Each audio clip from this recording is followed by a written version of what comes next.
nakuha din po natin na may Alice Leal Guo na nasa database ng NBI. Ito po ang Alice Guo na yon. Friends, I want you all to take a good hard look at this document. Same ang birthday sa birth certificate ni Alice Leal Guo na tumakbong mayor, July 12, 1986.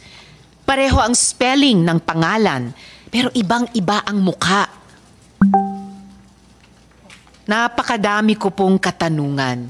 Is it a coincidence na may dalawang Alice Leal Guo na pinanganak on July 12, 1986 sa Tarlac?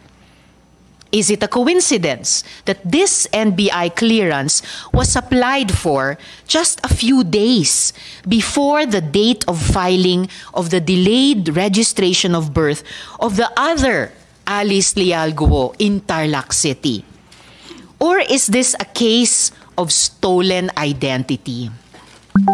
Has Guo Haping assumed the identity of a Filipino woman and then nearly a decade later run for public office?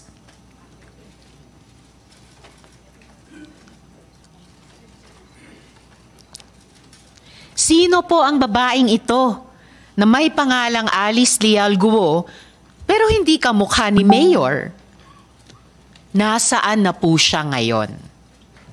Bakit kailangan ni Guo Haping nakawin ang pagkatao ni Ms. Alice Leal Guo kung mayroon na siyang validly issued investor's visa na papahintulutan siyang mamalagi dito?